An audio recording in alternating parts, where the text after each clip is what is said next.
উস্তাদ ডাইনে কিন্তু গাড়ি আছে, দেখে শুনে যান। এই ভাই এবং ভাড়া দেন ভাড়া দেন।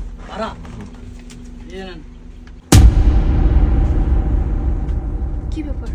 এটা তো আমার এক্স হাজবেন্ড বাবু। ওর এত টাকা পয়সা থাকার পরেও ও বাসে হেল্পারি করছে। আমি তো কিছুই বুঝতে পারছি না। না, ও তো আমাকে এভাবে দেখলে চিনে ফেলবে। আমি এক কাজ করি, মাস্কটা তাড়াতাড়ি পরে ফেলি।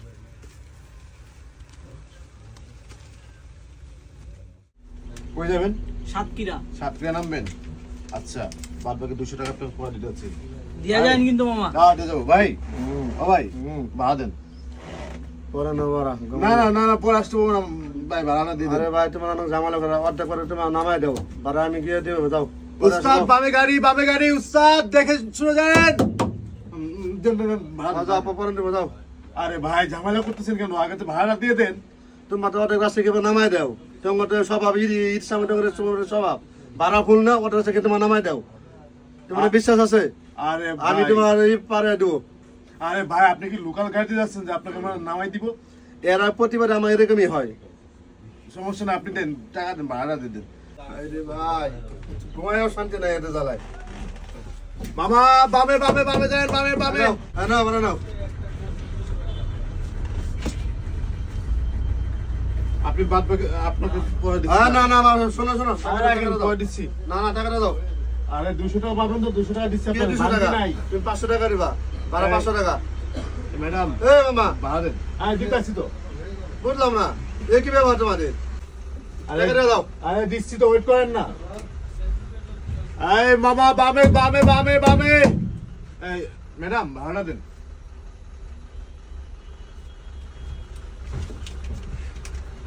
হ্যাঁ ডাইনে আসুন ডাইনে। জি বলুন। আপনাকে না আমার খুব চেনা চেনা মনে হচ্ছে।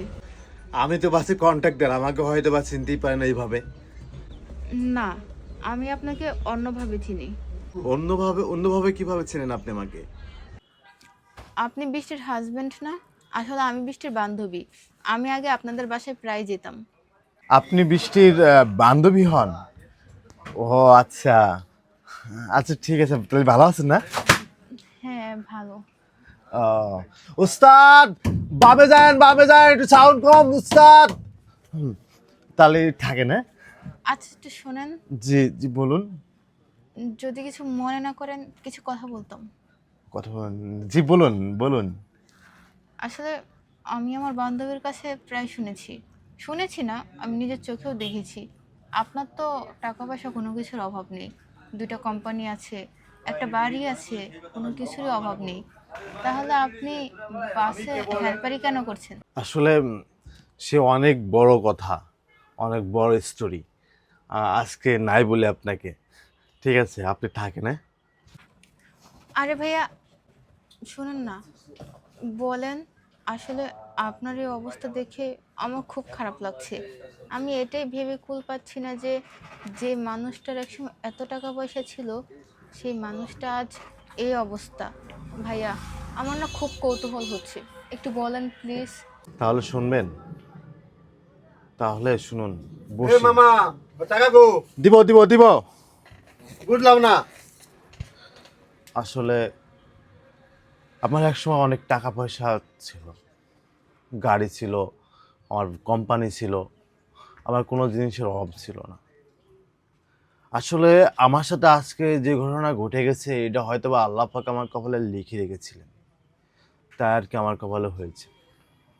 আসলে আপনি যেহেতু বললেন আপনি আমার স্ত্রী বৃষ্টির বান্ধবী, তাহলে হয়তো বা আপনিও কিছুটা জানেন। আর আপনার বান্ধবী বৃষ্টি আমাকে খুবই ভালোবাসতো, তাকে আমিও খুব ভালোবাসতাম। আমাদের ভালোবাসা না কোনো কমতি ছিল না। কি জানি একটা ঝড় আসলো, ঝড় এসে না সব কিছু এলোমেলো হয়ে গেল।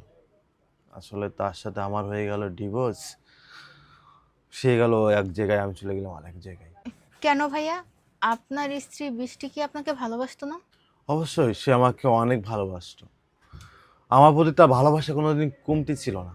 আমি কোনোদিন দেখি নাই সে আমাকে অবহেলা করেছে, আমাকে নিয়ে বাজে কথা বলেছে। আমিও অনেক রাত্রে অফিস থেকে বাসায় ফিরতাম, প্রায় রাত 2টা 3টাও বেজে যেত। তখনও দেখেছি সে সোফায় ডাইনিং টেবিলে বসে আমার জন্য ওয়েট করেছে, কষ্ট করেছে। কি বলবো। আর আজকে এইখানে কেন আমি, আজকে আমি বাসের কন্ট্রাক্টরই কেন করি? কি বলবো, আমার কোম্পানিতে আগুন লেগে যায়, আমার কোম্পানিতে আগুন লেগে যায়, আমার দুটা কোম্পানি ধ্বংস হয়ে যায়, আমার কোম্পানি পুরো পুড়ে পুরো ছাইকার হয়ে গিয়েছে, আমার কোনো কিছু আর নাই। যখনই কোম্পানি পুড়ে যায় তখনই অনেক স্টাফরাও সেখানে মৃত্যুবরণ করে, অনেক স্টাফের বাবা মারা আমার নামে মামলা করে, পরে আমি জেলে যাই, পুলিশ আমার ধরে নিয়ে যায়। আমি টানা 2টা বছর আমি জেল কেটেছি, পরে জামিনে বের হয়েছি। বের হওয়ার পরে আমি আমার স্ত্রীকে আর খুঁজে পাই নাই। কি বলেন? আপনি জেল থেকে বের হয়ে দেখেন আপনার স্ত্রী নেই, কিন্তু একটু আগে যে আপনি বললেন আপনি আপনার স্ত্রীকে ডিভোর্স দিয়েছেন, তাহলে আপনি আবার আপনার স্ত্রীর কথা কেন বলছেন? আরে হ্যাঁ, আমার প্রথম স্ত্রীকে ডিভোর্স দিয়েছি আমি।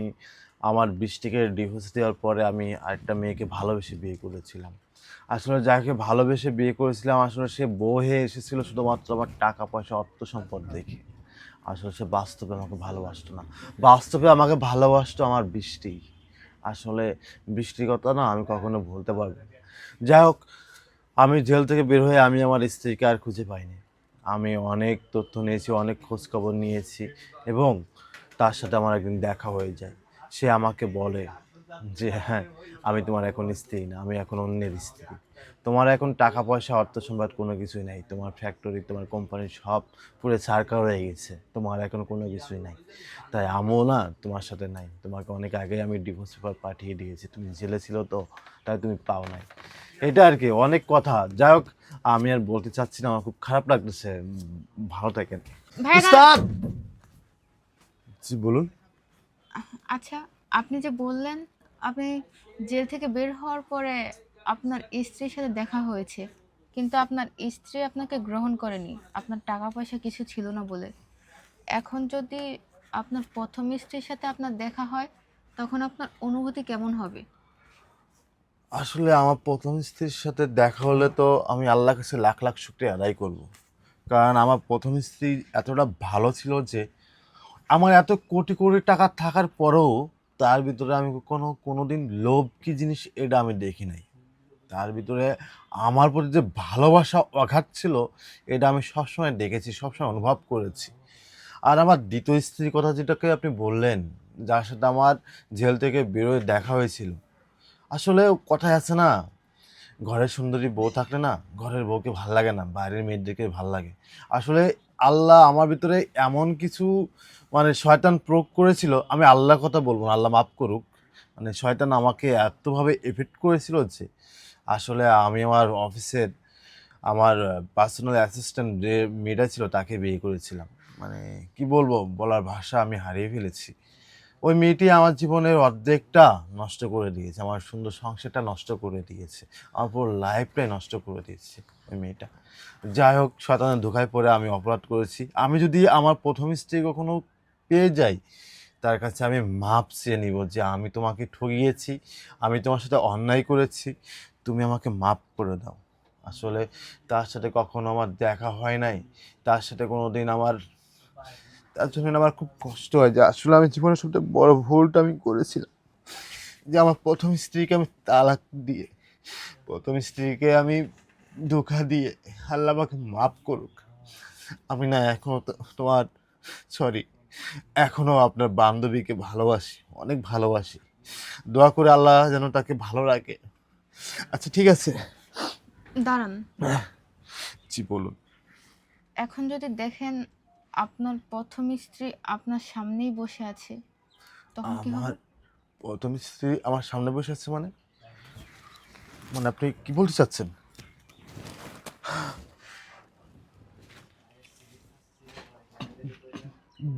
বৃষ্টি, তুমি হ্যাঁ আমি। তুমি তুমি এখানে? উত্তেজিত হওয়ার কোনো দরকার নেই, এখানে বসুন। হ্যাঁ আমি। কেন অবাক হচ্ছ? অবাক তো হবেই, কারণ এত বছর পর আবার আমাকে দেখতে পেরেছো। আমাকে দেখার জন্য তুমি তো অনেক ছটফট করতেছিলে, দেখো অবশেষে তোমার আর আমার দেখা হয়েই গেল। নিয়তের কি বিচার, তাই না? ভাগ্য ঘুরে ফিরে আবার তোমার সামনে আমাকে নিয়ে আসলো। কিন্তু আজকে আমি খুবই অবাক তোমার এই অবস্থা দেখে। তোমার এরকম অবস্থা হয়ে যাবে আমি কখনো কল্পনাও করিনি। জানো, তোমার কাছ থেকে যাওয়ার পর প্রতিটা দিন, প্রতিটা মিনিট, প্রতিটা সেকেন্ড শুধু তোমার কথাই আমি ভেবেছি। সব সময় ভেবেছি হয়তো তুমি আসবে, আবার আমার কাছে ফিরে আসবে, আমাকে নিতে আসবে। কিন্তু দেখো, তুমি ফিরে আসলে না। তবে আজকে আমার একটা জিনিস ভেবে খুব ভালো লাগছে, যে আমি যে মানুষটার জন্য এত ছটফট করেছি, এত হাহাকার করেছি, সেই মানুষটাও আমাকে পাগলের মতো ভালোবাসে। হয়তো তার বুঝতে দেরি হয়ে গেছে, হয়তো সে সময় মতো বুঝতে পারিনি, কিন্তু সময় যাওয়ার পরে যে সেই মানুষটা বুঝতে পেরেছে, এটাই অনেক। আমি যেরকম তোমাকে দেখার জন্য পাগলামি করতাম, ঠিক তুমিও আমাকে দেখার জন্য কতই না ছটফট করতে। শোনো, মানুষের জীবনে ভুল হয়ই, যেরকম তোমার জীবনে একটা ভুল হয়েছে, আর সেই ভুলের খেসারত এখন তোমাকে দিতে হচ্ছে।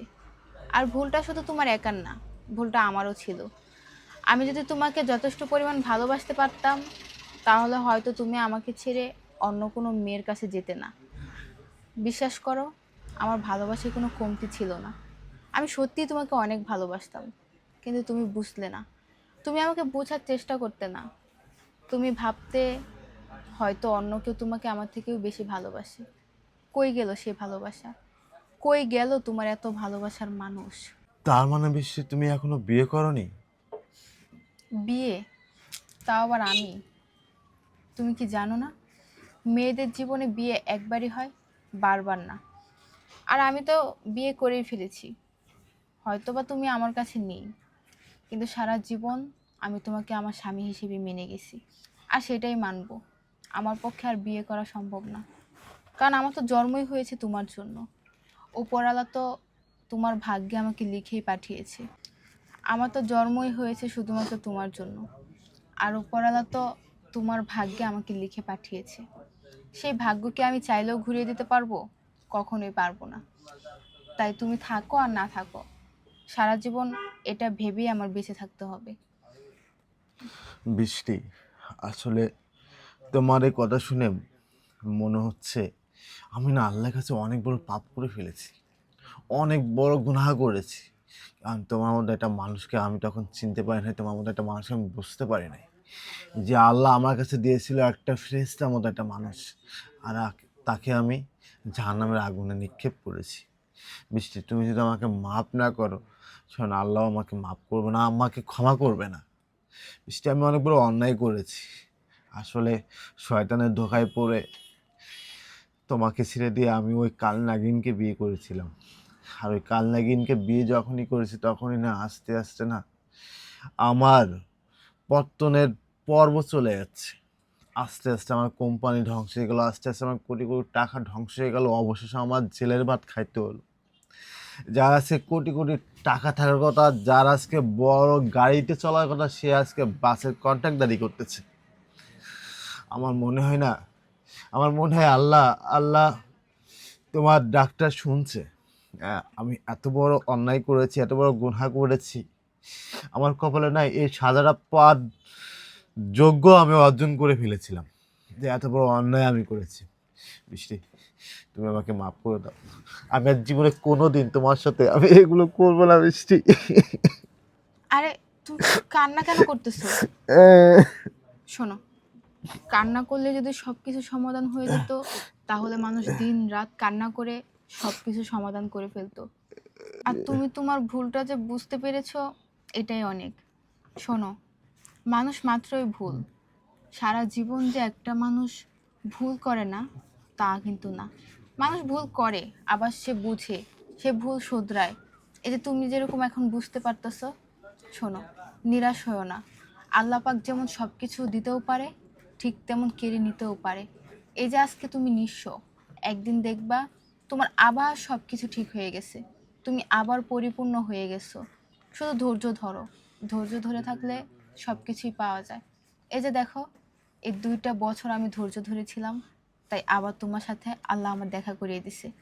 যদি আমি ধৈর্য না ধরে উদাস হয়ে পড়তাম, যদি বিয়ে করে ফেলতাম, তাহলে হয়তো এই দিনটা আর আসতো না। বৃষ্টি, তুমি ঠিক কথাই বলছো। আসলে একটা কথাই আছে না, ধৈর্যের ফল অনেক ভালো হয়। যখনই আমি দ্বিতীয় বিয়ে করেছিলাম, জেল থেকে বেরোয় যখন আমার স্ত্রী চলে গেছে, তখনই আমি মনে মনে ভেবেছিলাম আমি জীবনে আর কখনো বিয়ে করবো না, আমি এই জীবনে আর কখনো কোনো মেয়ের সম্পূর্ণ হব না। আমি তোমাকে পেয়েছি, আমি আল্লাহর কাছে লাখ লাখ শুকরিয়া। আমাকে মাফ করে দাও। তুমি চলো, আজকের থেকে আমি আর হেল্পারি করবো না, আমি অন্য ব্যবসা করব। আবার জোর থেকে আমি আবারও হিরো হব ইনশাআল্লাহ, তুমি যদি আমার পাশে থাকো।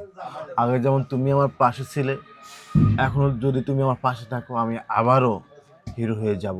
আমার উঠতে আল্লাহর অশেষ সহমতে সময় লাগবে না, যদি তুমি আমার পাশে থেকে আমাকে সাপোর্ট করো, আমার জন্য দোয়া করো। তুমি আমার সাথে চলো। উস্তাদ, উস্তাদ দাঁড়ান, উস্তাদ দাঁড়ান দাঁড়ান। আসো মামা, আপনাদের ভাড়া দেওয়া লাগবে না, ভাড়া আপনাদের ব্যাক করে দিলাম। কেন মামা? আমি আমার স্ত্রীকে ফিরে পেয়েছি, আমার জন্য দোয়া করবেন, আমরা যেন ভালো থাকি। ভাই আমার জন্য দোয়া করেন। চলো চলো বৃষ্টি। উস্তাদ দাঁড়ান, উস্তাদ।